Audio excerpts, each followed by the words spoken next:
En studio avec Mme Diane Morneau, qui est conseillère municipale à la ville de Carignan. Bonjour, Mme Morneau. Bonjour. Vous êtes venue nous voir pour nous signaler une problématique qu'on pourrait oublier ou ne pas voir. C'est la couverture cellulaire. On prend ça pour acquis, comme ça, dans le Grand Montréal, que c'est disponible partout. Mais ce que vous avez pu recueillir comme information, c'est que ce n'est pas le cas nécessairement. Effectivement. Notre ville, Carignan, fait partie de la CMM, comme la ville de Longueuil d'ailleurs, puis on a des problèmes de couverture. Ces problèmes-là, les trous de cellulaire, ne sont pas documentés dans les cartes officielles. Alors, par conséquent, quand on a vu que le CRTC s'intéressait à vérifier la couverture sur le territoire, tout ça, bien, la ville... on s'est organisé avec la ville de Longueuil pour répondre à un appel de mémoire pour leur faire comprendre qu'on a une réalité différente de ce que leur carte dit.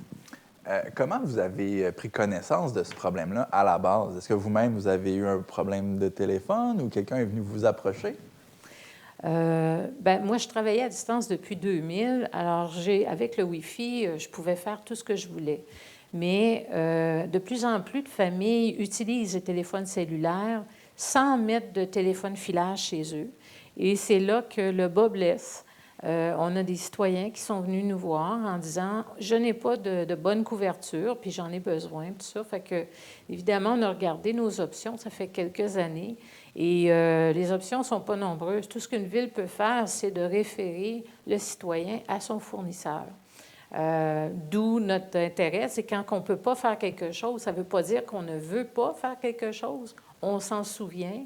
Et là, quand est arrivé le CRTC avec son appel de mémoire, bien, on s'est dit qu'il faut embarquer puis répondre, c'est absolument nécessaire.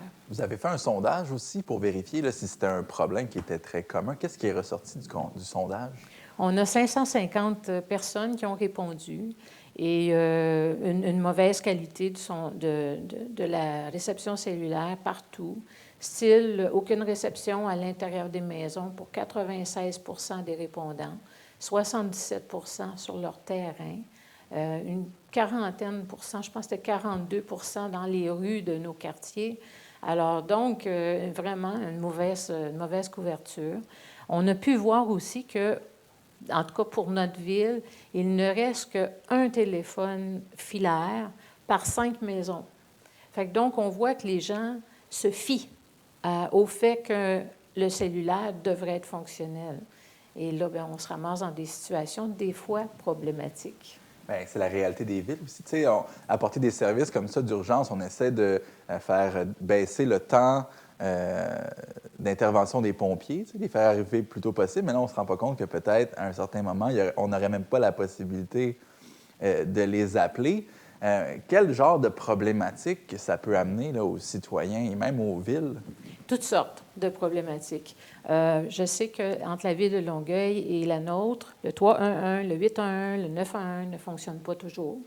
Ensuite, les citoyens, évidemment, s'ils sont dans une position une situation de panique, ils ne peuvent pas rejoindre personne, c'est pas drôle, là. J'ai vu, moi, des paramédics venir chez moi, par exemple, puis pas être capables de travailler avec leurs collègues parce qu'ils n'ont pas la réception. Vous savez, les gens aussi, quand ils sont âgés, on veut les garder actifs. Hein? Fait que, donc, on leur dit impliquez-vous, allez prendre des marches, etc. Souvent, ils utilisent des alertes personnelles. Mais les alertes personnelles, là, pluguées au Wi-Fi, ça ne marche pas fort dans une rue. Aussitôt qu'ils sortent de chez eux, c'est fini, ça ne marche plus. Alors, de plus en plus, les alarmes personnelles utilisent le réseau cellulaire, les services de téléassistance aussi. Mais si la réception n'est pas là, la personne, elle doit être condamnée à rester à l'intérieur de chez elle. Pas bien bon. Puis pour la ville, bien, je peux vous parler de l'expérience qu'on a eue lors de débit, il y a 2 ans. Heureusement, on avait installé la télémétrie chez nous quelques années avant, là, c'était même assez récent. La télémétrie nous permet de visualiser à distance la capacité de nos postes de pompage, l'usine d'eau, etc. Et on a un très grand territoire, très étendu. Alors, ce que ça a donné, pendant débit, on n'a pas eu de panne électrique tout de suite, mais tout le temps là, qu'on a travaillé, on n'avait pas besoin d'envoyer nos gars des travaux publics va à tel poste de pompage, il y a peut-être un problème. On n'avait plus besoin de se déplacer. On voyait ça à distance, puis on pouvait envoyer nos effectifs au bon endroit, au bon moment. Mais quand il n'y a plus de panne électrique, c'est-à-dire quand il y a une panne électrique et que là, à ce moment-là, qu'on n'est pas capable de rejoindre les résultats de nos outils de télémétrie, bien, on travaille dans le noir.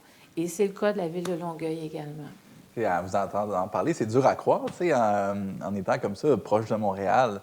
Tu sais, ça va comme... on se dit que c'est facile de se parler au téléphone, mais comme vous dites, là, quand on est dans une situation où on ne peut pas le faire, là, ça complique tout parce qu'on a des systèmes qui sont basés pour réagir avec ça en prenant ça pour acquis. Donc là, vous avez fait un mémoire, donc un document en conjoint avec la Ville de Longueuil. Vous avez envoyé ça au CRTC. Quelles sont les instances ou les actions qui pourraient être prises par le CRTC ou par les entreprises privées pour améliorer la couverture? Bien, le CRTC avait des questions auxquelles on répondait dans le mémoire, mais les villes ont aussi présenté leur position, là, comme les enjeux que je viens de parler, par exemple. Mais on a répondu à ces questions-là et je me souviens que une des choses, c'est le niveau de granularité des cartes.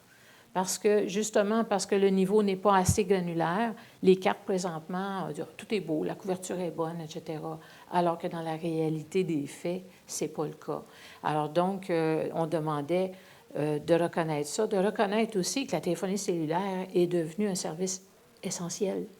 Ça ne l'est pas au moment où on se parle. Fait qu'on veut que ça le soit.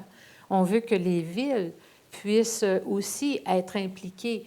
Les vendeurs, présentement, ils ont toutes sortes de métriques pour surveiller leur réseau, mais ce n'est pas uniforme. C'est difficile de comparer un vendeur avec un autre. Tout ça. Donc, on demande, mettez des paramètres qui vont permettre de mieux juger de la couverture.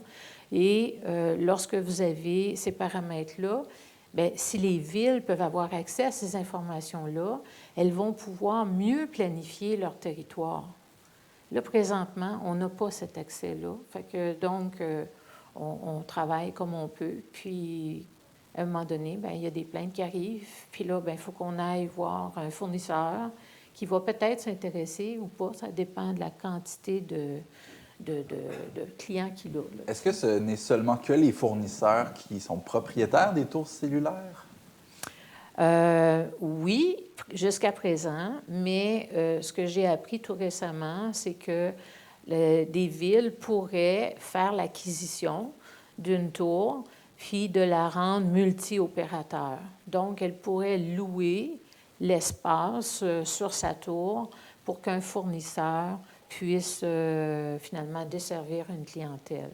Fait que de cette façon-là, si vous avez une tour multi-fournisseur, bien, ça vous évite d'avoir 4 tours dédiées chacune à des fournisseurs, une tour TELUS, une tour Bell, etc.